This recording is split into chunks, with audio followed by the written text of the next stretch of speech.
Hey, what's up, guys? Jake here, getting back some Stay Safe, People Democrats, People Republic of Korea. We're about to go onto this boat with Yoonji. It's gonna be a great old time, so let's get going. She grabs my hand and starts leading me towards the harbor of the Botong River. Sure enough, there's an old Navy ship moored there. However, it doesn't look like much of a combat vessel. It's because it's a museum. Even a Marine like myself can tell the ship lacks any modern equipment. It's because it's old. It seems to only be armed with two Medusas, or Browning 50 cal machine guns in polite company. Okay, neat. Good talk, good shit. Impressive feat capturing a Navy ship. I suppose capturing a combat ship from the second best Navy in the world is kind of an accomplishment. You think yours is the first best, right? I hate to rain on your poop deck, but that's not a combat ship. And just how would you know, Mr. Army Ranger boy? First off, I'm not a ranger, and I'm not even in the army. Secondly, I'm gonna skip that line. But look at some of the decks. They're too low. I don't know what that means. Getting close combat, the ship can be boarded easily, and the weaponry appears defensive at best. Well then, if it's not for combat, what was the ship used for? You know, I can't say for certain, but giving a guess, I'd say it started as a supply or cargo ship. The low decks would serve well for tossing stuff on and off. That's ridiculous! Why would a supply ship be stationed anywhere near Korean waters? South Korea? Hello? I don't know, I mean, when was it captured? January of 1968. Now it makes sense.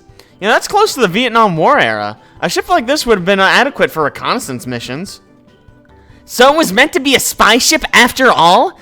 Damn, I'd hoped that was just a rumor. Afraid not. If it was caught in the Pacific around Japan or Korea in 1968, it was likely attempting to gain info from radio frequencies. It wasn't Japan. American ship clearly violated Korean waters.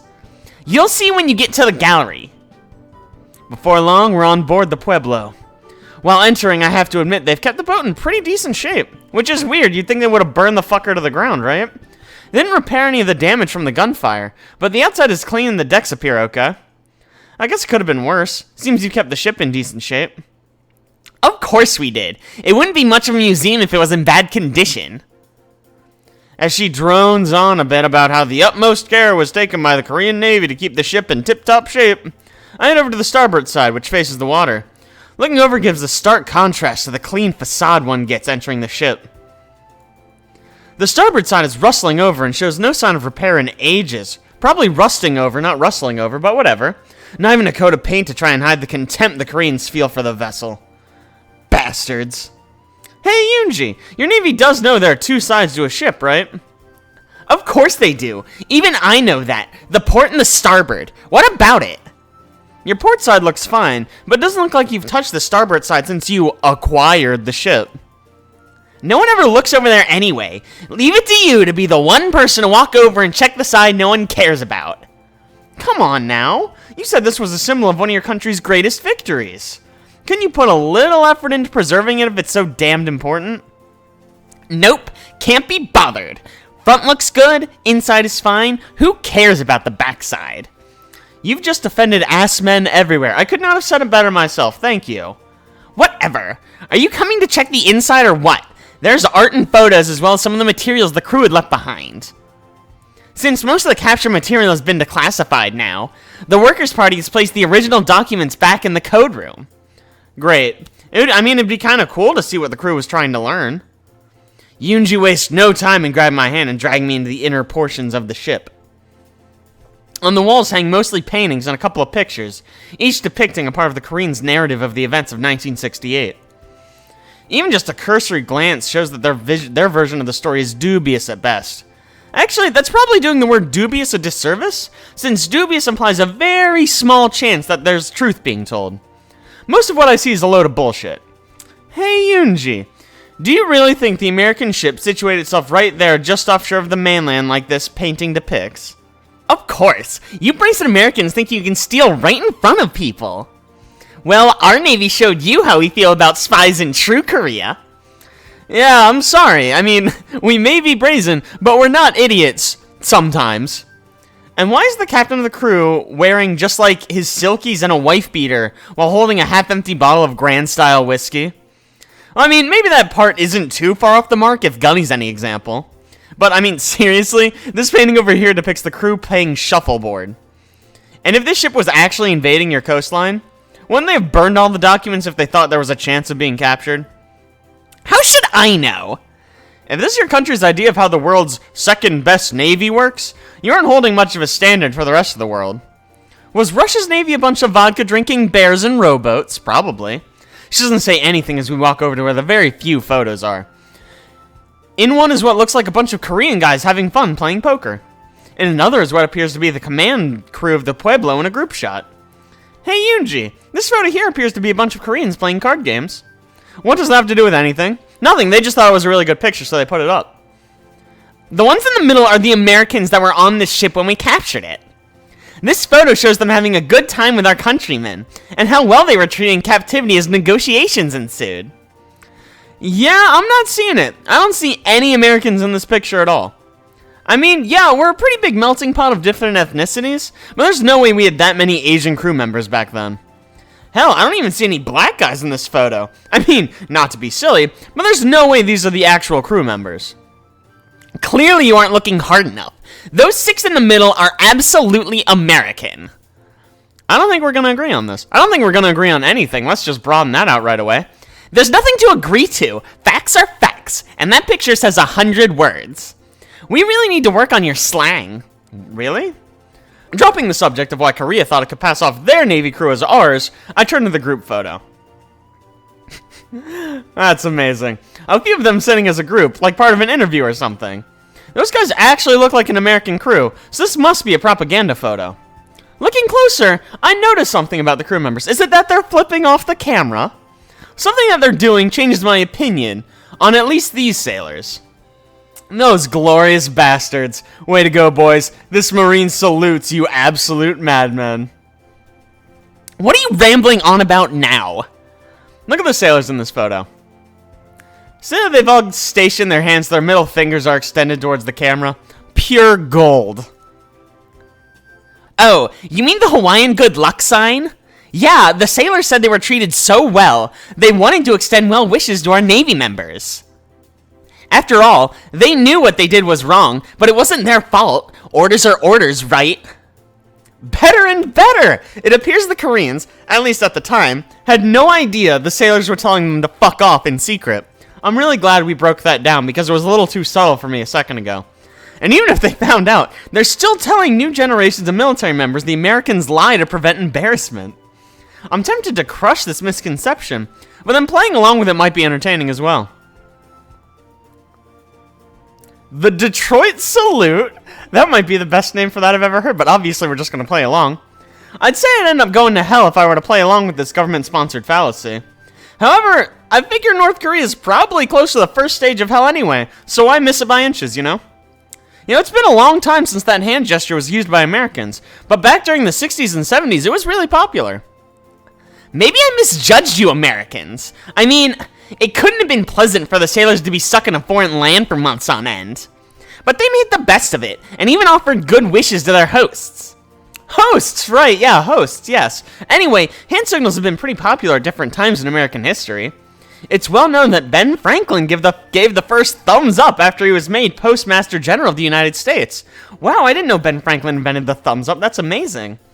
Any hand signals being used today? I mean, of course, I'll show you a couple. I split my fingers so the pointer and middle fingers are apart in a V shape. Uh-oh. That's pretty dexterous of you to do that. What does it mean? Really? That takes a lot of dexterity? I feel like anyone can fucking do that. We kinda stole this one from the Brits and gave it our own meaning. If you show it to someone, it means you wish them well. Isn't that true? It's kind of a peace sign. It was popular with a lot of bands back in the 60s. I thought we were gonna fuck with her. This isn't fun at all. Got any more? Nah, I mean, the Hawaiian good luck sign's probably all you'll ever need if you visit me back home. That's almost certainly true. Great, let's go to the artifacts and documents then. Yoonji nods, then leads the way to the code room. Wow, it looks very similar to the other room we were just in. We enter into the code room of the Pueblo. In doing so, it's like we stepped back into the 60s. Ooh! It's like a time machine. There's a broken blacklight on the floor and several accompanying posters of the Doors on the wall. Amazing. There's some pinup girl posters as well, but it looks like someone took a marker and drew clothing over the naughty bits. I somehow doubt it was one of the original sailors who did that. And I think I see an old lava lamp on one of the tables as well. If those Navy guys were really in their own little world, or this is Korea's anti-American Navy propaganda at work. I'm not sure which it is, though. This was the main room where the sailors would attempt to capture Korean government secrets. They attempted to destroy the evidence before they were boarded, but only succeeded partway. What was seized by our sailors was taken and immediately put into a vault, and has only just been released to place back in here for viewing.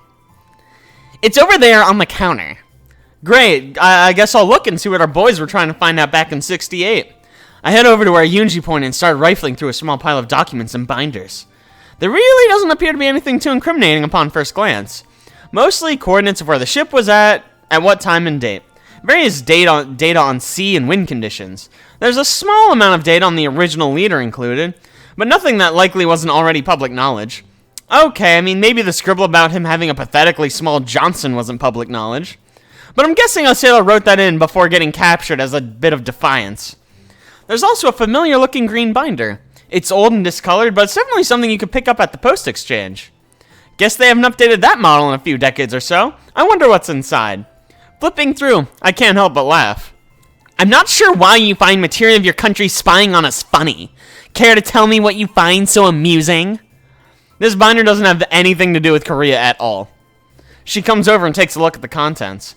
Of course it is! Look at all those X's and O's and diagrams. Clearly this is a war journal the Navy intended to use to attack Korea. They're playing fucking tic-tac-toe.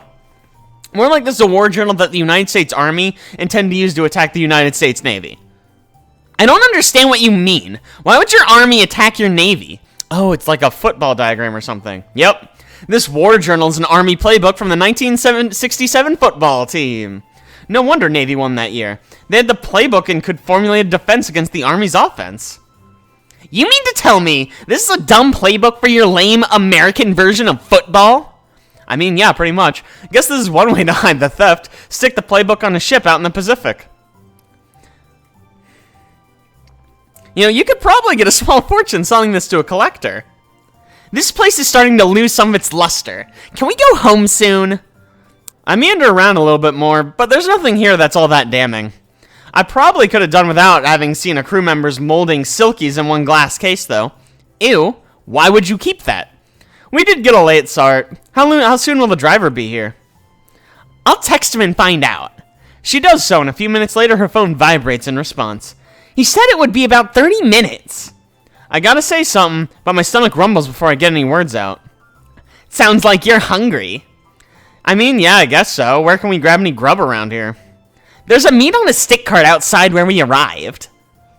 It's not seasoned all that well, but it's cooked properly and should tide us over until we get home. Lead the way, Yoonji. Cool, let's go eat meat on a stick. I'm so excited. She smiles and grabs my hand, leading me back to where we were dropped off. Sure enough, there's a food cart there, offering meat on a stick. Wow, she didn't just make that up. This may be the first place I've been that doesn't offer kimchi as a dish. I order a couple sticks and hand one to Yoonji. You didn't have to pay for mine. I can buy my own, you know. I wanted to, okay? Chill, dude. I don't quite understand, but thank you. We eat our meat in silence. When finished, Yoonji turns to me and breathes deeply before speaking. I'm sorry if you were uncomfortable with today's date.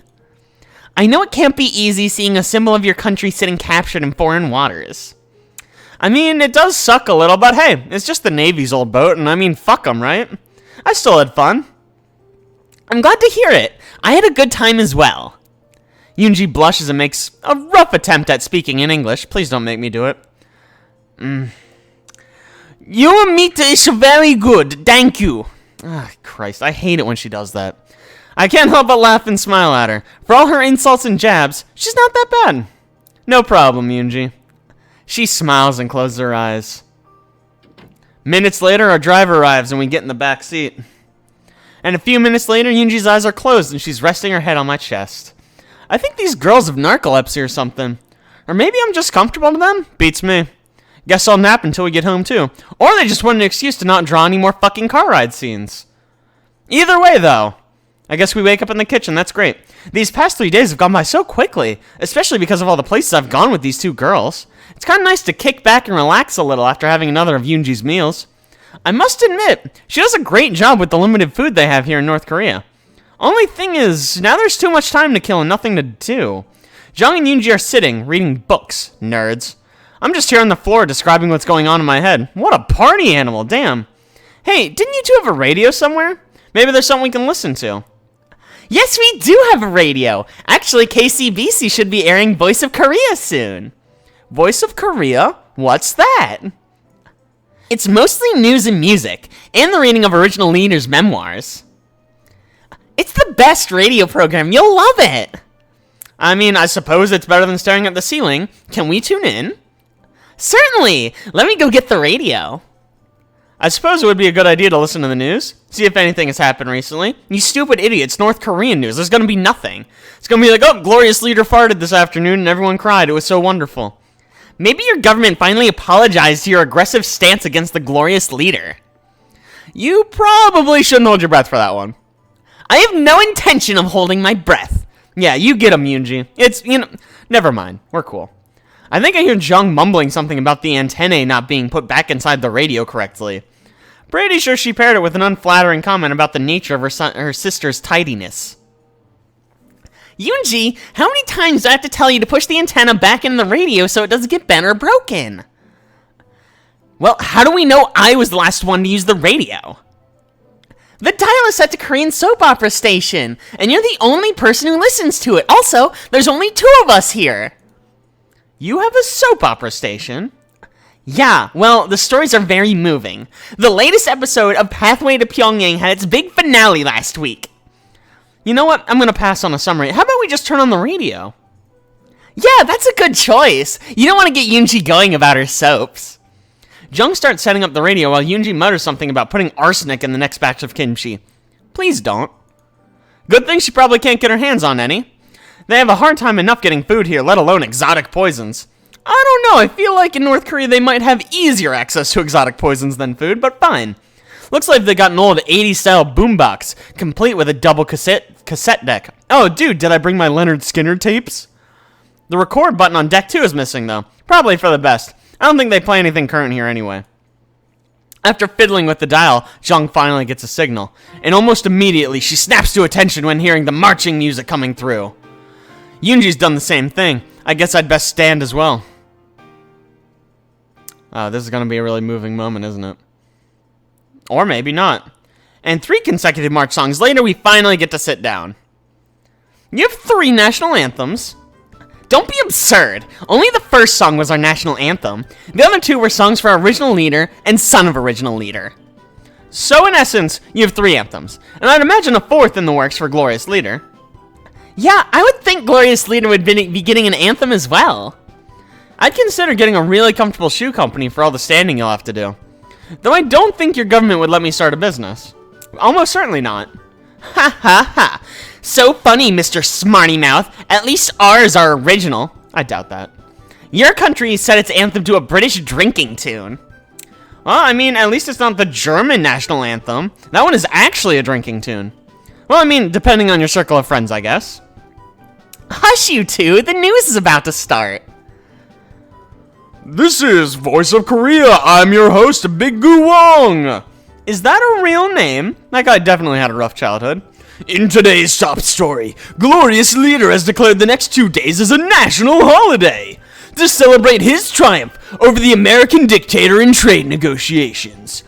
In his momentous victory, Glorious Leader is said to have secured a trade deal with the American idiot-in-chief in exchange for vastly superior armaments. While the details are still unclear, it appears he sent a small payment to the head wingnut for what Americans claim is their newest weapon, the ID-10T missile system.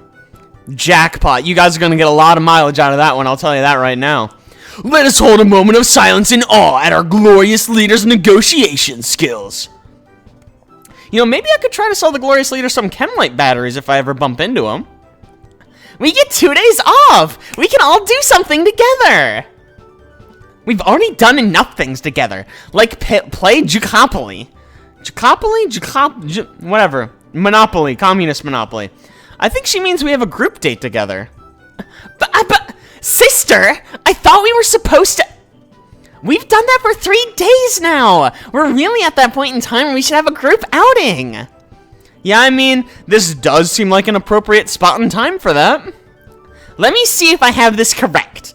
For 3 days, we've gone on single girl dates. Just one of us and Jake. And now, because we're about to enter day 4, it's required we have a group outing? Yes, sister, that's exactly how it's done. It just sounds so scripted. Put the thought out of your mind, Yoonji. This is all very organic, I assure you. Well, I mean, sometimes you do have to plan things out. Precisely! So for the next 2 days, it'll be the 3 of us all together! Oh my god! Is this hell? I think this is what hell is like. Sharing the good times and making memories! So, where will we go on this trip? Let me think about it for a bit. I nod and we again focus on the ongoing broadcast over the radio. And while our generals couldn't reach an agreement with Russian President Vladimir Putin on a summit date, the hope is the Russians will meet with us soon to discuss our next shipment of voluntary laborers to Siberia. Turning to entertainment news, Glorious Leader has announced he will put on a concert tour next year. Really? Where he will perform his international hit singles. The voluntary attendance is considered mandatory, and fun will be had by all. Dates to be announced soon. Mandatory voluntary attendance? In the Corps we call that being voluntold. Glorious Leader has a wonderful singing voice. It's an honor to be able to attend his concerts. I hope I don't get wall duty again when the Pyongyang dates are announced. Yeah, you were really upset last time. I'll see about switching shifts with you if that happens. You do that for me? Of course, Yoonji. You're my precious younger sister. I want the best the world can offer for you. Thank you, sister. You're always looking out for me. It is touching to see how much Jung cares for Yoonji. Though, sometimes I wonder if she goes too far and ignores her own wants or needs. And now, a word from our sponsors. Sponsors? I didn't think your government allowed for something so capitalist. You won't be hearing ads for sweatshop sneakers or designer medicines. Then what commercial will I be hearing? The only thing that deserves to be advertised. I should have known. No, like seriously, I should have known. Good evening, citizens of best, true Korea. Truly you are graced to live here. This beautiful land of plenty is set by the divinity of our original leader to his grandson, our glorious leader. He alone had the wisdom to direct our country to its rightful ascension as rulers of the world. But he is not alone in his eternal struggle against the forces of those who occupy all our other lands, especially our birthright land to the south. The Workers' Party, the only party that represents all its citizens anywhere on Earth, assists our glorious leader as he stares down the threat to the world poses to us. Together, Glorious Leader and the Workers' Party will lead our nation to total triumph over the evil forces of the United States and its enabler allies. Remember to support your local Workers' Party by saluting our brave military members who will do battle on our behalf. True Korea prevail. Man, I thought commercials in America were long-winded. That was... Yoonji, are you crying? That was poetry. Beautiful, beautiful poetry. I am so happy to be a part of our destiny. Okay, well, Jung? Sorry, I was just lost in thought, trying to figure out where to go for our outing. I mean, maybe we can get out of the city and go somewhere else? I could use a change in scenery. I had considered that option. Oh no, we are not going camping again. Never, ever, ever again. Who said anything about camping? You did. You suggested a change in scenery from a city. Well, I mean, yeah, but I never said it had to be camping. Don't mind Yoonji. She's hated camping since she was in the Young Pioneer League. All the other kids threw her camping gear in the river after she shot them with a pellet gun. A recurring theme for our dear Yoonji. Pfft, it's not like they didn't deserve it. Yoonji sticks out her tongue. Regardless, we aren't going camping, Yoonji, so you can relax. Thank goodness. We only have one tent anyway, and it's only designed for 2 people. That would make the trip rather, cozy. Not even. You'd be sleeping under the stars. You'd at least give me a sleeping bag, right? We only have 2. Sorry. We'd packed some extra blankets from the depot, but I mean, regardless, we aren't going camping. Then where are we going?